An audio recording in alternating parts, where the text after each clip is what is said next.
Jane joins us up next in Lawton, Oklahoma. Jane, welcome to the show. Hi, how are you? We're doing great. How can we help you today? Oh, okay, so this is tough. So I've been married about 2 years, and before we got married, I agreed to not sharing the bank account. I understood his reservations. I do have a full-time job. All right. And a couple of months ago, I thought, well, maybe I really do need to learn to manage my finances better because according to him, I haven't proven that I know how to manage money. And I started listening to the Dave Ramsey show because I thought that, I knew of the Ramsey network, and I have realized that my problems are a lot more intense than than just a financial disagreement or a communication issue.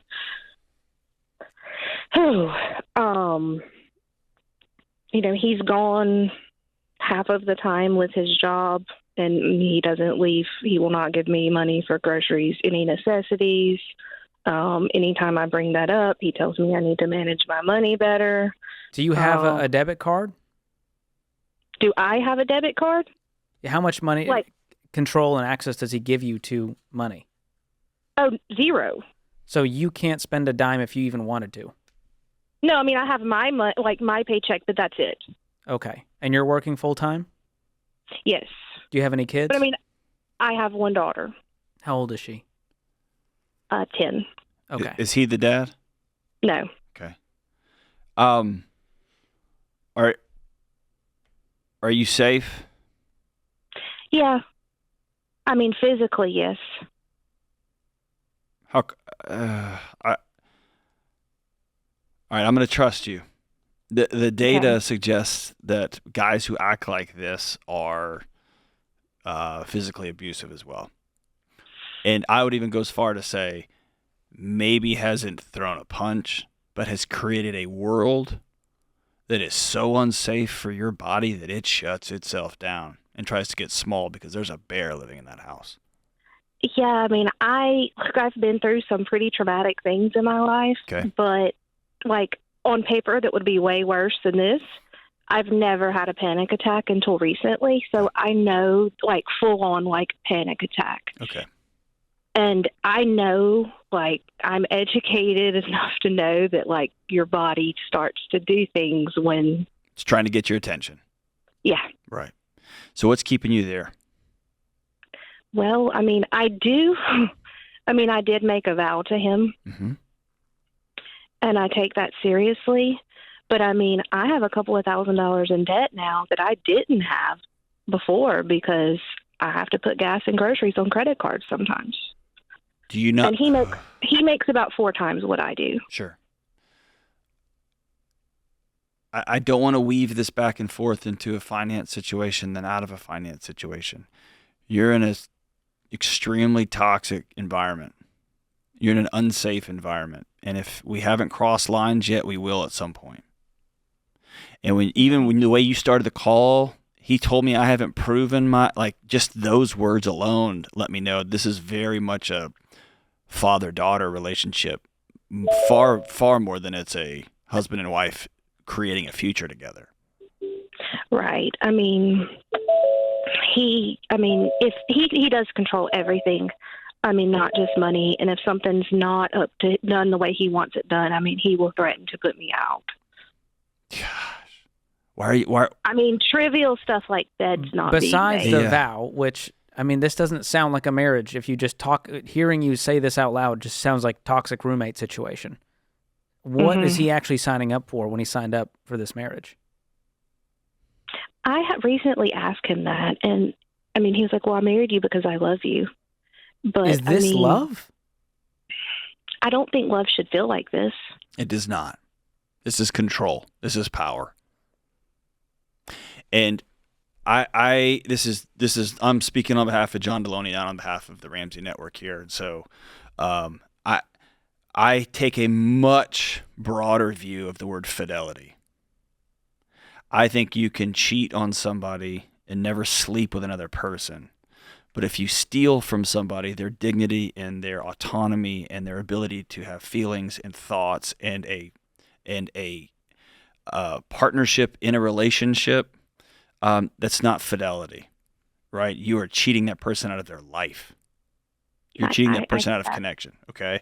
And so I take a much broader view. I think, and some people have very narrow, like you got to have sex with somebody else, otherwise it's not cheating. I have a much broader view than that. But I'm listening to my sister Jane here, and you're slowly drowning, and you know it, and your body's trying to get your attention. And so I guess what George and I are asking you, two guys who love our wives, and we're not perfect, man, but I'm trying to sit across the table from you and say, what are you doing? Why are you here? Why are you staying? What's the hook? You got a couple $1,000. Who cares? You're too tough and resilient and brave. You'll have that paid off in no time. Like something else is here. Like, what's the hook? Why are we staying? I mean, I don't know that I could. Well, I mean, some of it's like I want to say that like I gave my all. I don't think you're being allowed to give your all, because the person you're connected to is saying, you can take your all and flush it down the toilet. Go make the bed the right way. Yeah. Are you scared to leave? What would be the repercussions if you said, hey, I'm out? I mean, I just want a stable life for my child. This is not it. Your child is absorbing, top to bottom, what love looks like, what marriage looks like, what equality looks like.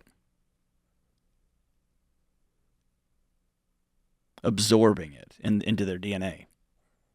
Now, I will never, unless somebody is being physically like assaulted, I'm not going to tell somebody they need to leave their marriage. I've often told people you need to get to where you are safe, and we may need to take a structured 30-day break. I'm going to go move in with a friend for 30 days. We're going to be very clear on when I come back, what the conditions of coming back are going to be. But, and again, you and I, you got to make this choice. You're an adult. I don't see that going over well. Do you see your current situation going over well? Well, I mean, I probably wouldn't have reached out to you guys. I know. And I hope you hear that we love you. I'm worried about you. Neither options are easy. Let's just make that very clear. Staying is really hard, and leaving is going to be hard. But one leads you to where you're free, and that your daughter's safe, and you're safe, and you can get to a better place financially instead of living in this prison. And we just want what's best for Jane. Yeah. I mean, I'm scared to make a decision. Yeah. And